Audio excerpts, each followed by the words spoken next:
একদিন আমার ফুফু সন্ধ্যাবেলা খাওয়ার পানি আনতে গিয়ে বাড়ির কাছাকাছি এসে কলসি ফেলে দৌড়ে ঘরে ঢোকেন। দৌড়ের তেজ এত বেশি ছিল যে ফুফুর পায়ের জুতো পর্যন্ত ছিঁড়ে গেল। আমার দাদি ভয়ে জিজ্ঞেস করলেন, কি হয়েছে মা, এমন করছিস কেন? আমার ফুফু হাঁপাতে হাঁপাতে বললেন, মা, ওকে আমি দেখেছি, ও হাসছে।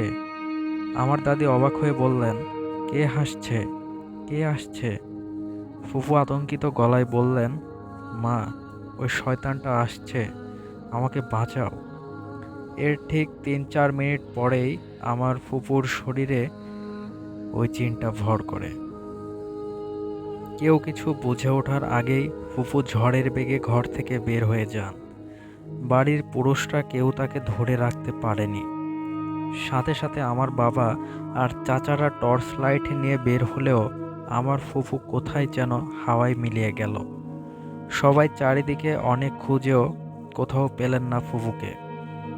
অনেক খোঁজাখুঁজির পর শুধু বাড়ির পেছনের দিকের বাগানে ফুফুর একটা শাড়ি পরে থাকতে পাওয়া গেল। সবাই তখন বুঝলেন যে খারাপ কিছু একটা ঘটে গেছে। মাহি ভাই, ঘটনাটি আপনার স্টুডিওতে এসে বলা আমার পক্ষে সম্ভব নয়, তাই লিখে পাঠালাম। ঘটনাটি আপনার কণ্ঠে ভূত গল্পে পড়ে শোনালে আমি খুব খুশি হব। দয়া করে আমার নামটি প্রকাশ করবেন না। আমি এখন মূল ঘটনায় চলে যাচ্ছি। এই ঘটনাটা আমার ফুফুর সাথে ঘটেছে অনেক লম্বা সময় ধরে। আমার ফুফু তখন কিশোরী। ঘটনার প্রেক্ষাপট বোঝার জন্য আমাদের বাড়ির বর্ণনাটা দেওয়া খুব প্রয়োজন। আমাদের বাড়ির সামনের দিকে মেইন রাস্তা। রাস্তা পার হলেই আমাদের বাড়ি। আমার ফুফু তখন অসম্ভব সুন্দরী, বলতে যা বোঝায় ঠিক তাই ছিলেন। আমাদের বাড়ির পেছনের বাগানটা ছিল বেশ ঘন। ওখানে প্রায় জিনে ধরা ছেলে কিংবা মেয়েদের নিয়ে এসে গভীর রাতে ওঝারা গোসল করাতো। তাই প্রায় রাতেই আমাদের ঘর থেকে বের হওয়া একদম নিষেধ ছিল, কারণ ব্যাপক যজ্ঞের সাথে কবিরাজরা ওখানে জিনে ধরা লোকদের ছাড়ানোর কাজ করত। আর ওই সময় অনেক অতিপ্রাকৃত কাণ্ড কারখানা ঘটত। তাই আগে থেকেই ওঝারা আক্রান্ত ব্যক্তির আত্মীয় স্বজন বা আশেপাশের বাড়ির লোকদের সতর্ক করে দিতেন যেন ওই স্থানে ভুলেও কেউ না যায়। কথিত ছিল, বাগানের ভেতর যে পুকুরটা আছে তার চারপাশে এক মস্ত বড় তাল গাছ আছে। ওই গাছেই নাকি জিনেরা বসবাস করে। তাছাড়া ওই পুকুরের পানি নাকি কিছুদিন পর পর নিজের রং পাল্টায়। বর্তমানে যদিও পুকুরটি মরে গেছে, কিন্তু তখন কোনো বিশেষ কারণ ছাড়া ওই বাগানে কেউ দিন দুপুরেও একা যেত না। একই রকম এক গভীর রাতে এক জিনে আক্রান্ত মেয়েকে গোসল সম্পন্ন করার জন্য কবিরাজরা সেই পুকুরে নিয়ে আসে। আক্রান্ত সেই মেয়েটির সাথে তার আত্মীয় স্বজনরাও ছিল। ঝোপঝাড়ের আড়ালে সেই রাতে যা ঘটেছিল তা ছিল গা শিউরে ওঠার মতো। ওঝারা যখন তাদের কাজ শুরু করলো, তখন চারপাশের বাতাস যেন হঠাৎ ভারী হয়ে উঠল। কবিরাজের মন্ত্র আর বাতাসের শোষ শব্দে এক বীভৎস পরিবেশ তৈরি হয়েছিল সেখানে। দাদি সেই রাতে ফুপুকে খুব কড়া নজরে রেখেছিলেন, কিন্তু নিয়তি হয়তো অন্য কিছু লিখে রেখেছিল। উঠতি বয়সী মেয়েদের আচরণ স্বাভাবিকভাবেই একটু চঞ্চল হয়।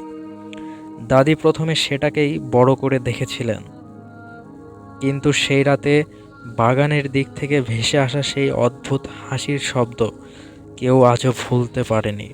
সেই রাতের সেই বীভৎস ঘটনার পর থেকেই আমার ফুফুর মধ্যে এক ধরনের পরিবর্তন আসতে শুরু করে। দাদি প্রথমে মনে করেছিলেন উঠতি বয়সী মেয়েদের আচরণ হয়তো এমনই হয়, তাই তিনি বিষয়টাকে খুব একটা আমলে নেননি। কিন্তু এর বেশ কিছু বছর পর আমার ফুফু যখন পূর্ণ যুবতী হয়ে ওঠেন, তখন থেকেই সমস্যাটা প্রকট রূপ নিতে শুরু করে। শুধু আমার ফুফু একা নন, ওনার আরও দুজন বান্ধবী ছিলেন এবং আশ্চর্যজনকভাবে তারা তিনজনই একই সাথে এই ধরনের সমস্যায় ভুগতে শুরু করেন। ফুপুর বান্ধবীর সাথেও হঠাৎ অদ্ভুত সব কাণ্ড ঘটতে থাকে। সবচেয়ে বড় সমস্যা দেখা দেয় যখন ফুপুর বিয়ের কথা শুরু হয়। ফুপু বিয়ের বিষয়ে একদমই কোনো আগ্রহ দেখাতেন না। কোনো পাত্রপক্ষ বাড়িতে দেখতে আসলে তিনি তাদের সামনে আসতে চাইতেন না, ঘরের কোণে লুকিয়ে থাকতেন। বিয়ের আলোচনা যত বাড়তে থাকে আমার ফুপুও ঠিক ততটাই অস্থির হতে থাকেন। অনেক চেষ্টার পরে যখন তার বিয়েটা মোটামুটি ঠিক হয়ে যায় তখন হঠাৎ একদিন তিনি ভীষণভাবে অসুস্থ হয়ে পড়েন। সেই অসুস্থতা ছিল একদমই অস্বাভাবিক। তিনি সবার সামনে এমন সব আচরণ শুরু করলেন যা আমাদের পরিবারের কেউ কল্পনাও করতে পারেনি। তিনি অত্যন্ত অশ্রাব্য ভাষায় খুব চিকন এক অদ্ভুত কণ্ঠে সবাইকে অকথ্য গালিগালাজ করতে থাকেন। তার গলার স্বর শুনে মনে হচ্ছিল না যে সেটা কোনো মানুষের কণ্ঠ, বিশেষ করে কোনো কিশোরী বা যুবতী মেয়ের কণ্ঠ তো কখনোই নয়। এমন অবস্থা দেখে বাড়ির বড়দের আর কারোরই বুঝতে বাকি রইল না যে তার সাথে খারাপ কিছু আছে। আমার বাবা আর চাচারা মিলে তড়িঘড়ি করে একজন নামকরা হুজুরকে ডেকে আনেন। হুজুর বাড়িতে এসেই সব কিছু পরীক্ষা নিরীক্ষা করে আমাদের বাড়ির সবাইকে সতর্ক করে দেন। তিনি বাবাকে বললেন, এই ঘটনা যেন গ্রামের মানুষের কাছে একদমই প্রচার না পায়, কারণ গ্রামে যদি এই কথা জানাজানি হয়ে যায় যে মেয়ের ওপর জিনের আসর আছে, তবে ফুপু যত সুন্দরী হন না কেন তাকে আর কেউ কোনোদিন বিয়ে করবে না। হুজুর যখন ফুপুর সামনে গিয়ে তাকে ছাড়ানোর জন্য দোয়া কালাম পড়তে শুরু করলেন, তখন ফুপুর ভেতর থেকে সেই অশুভ শক্তিটা আরও ভয়ঙ্কর হয়ে উঠল। হুজুর অনেকক্ষণ চেষ্টা করার পর একসময় হাঁপিয়ে ওঠেন এবং অত্যন্ত বিমর্ষ হয়ে বললেন যে এই জিন অনেক বেশি শক্তিশালী। হুজুর সরাসরি জানিয়ে দিলেন, আমি এর কিছুই করতে পারবো না। হুজুর আমাদের আরও একটি ভয়ঙ্কর তথ্য দিলেন যা শুনে বাড়ির সবার রক্ত হিম হয়ে গিয়েছিল। তিনি জানালেন যে আমার ফুপুর সাথে একটি হিন্দু জিন আছে।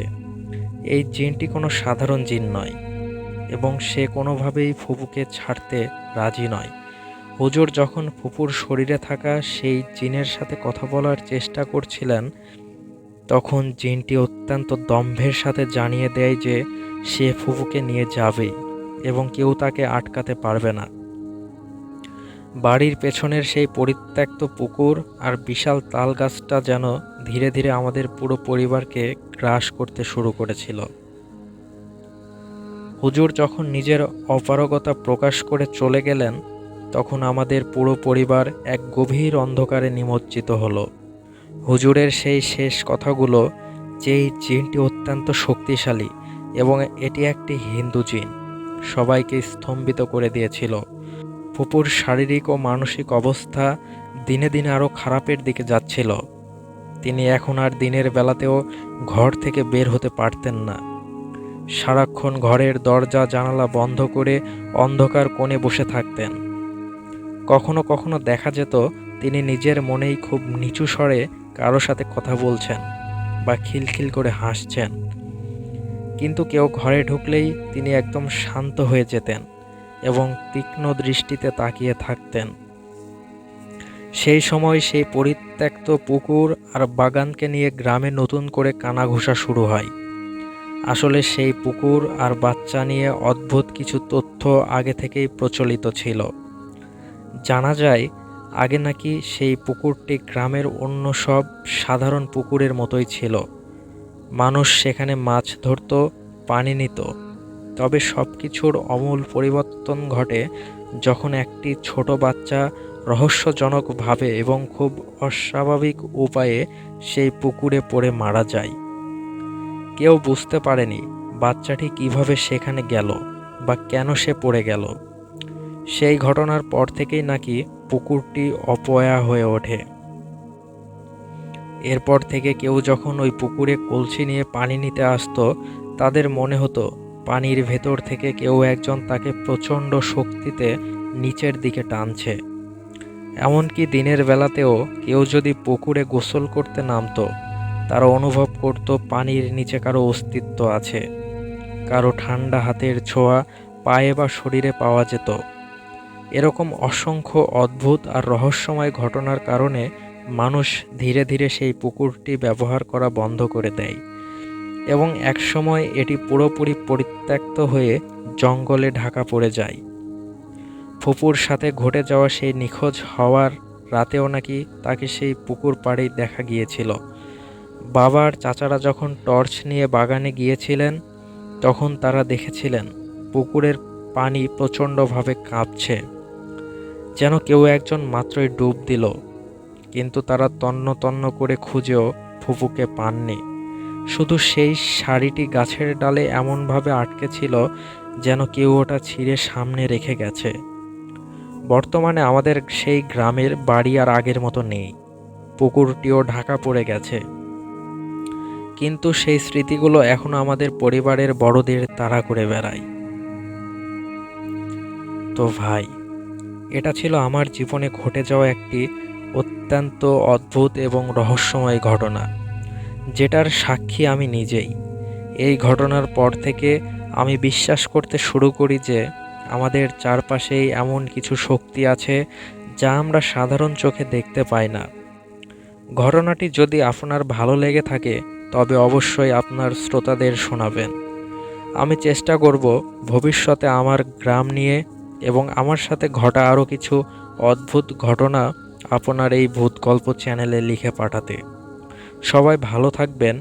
আল্লাহর কাছে এই দোয়াই রইল আপনার জন্য এবং আপনার এই চ্যানেলের জন্য অনেক অনেক দোয়া ও শুভকামনা রইল। সবাই আমার জন্য দোয়া করবেন। আল্লাহ হাফেজ।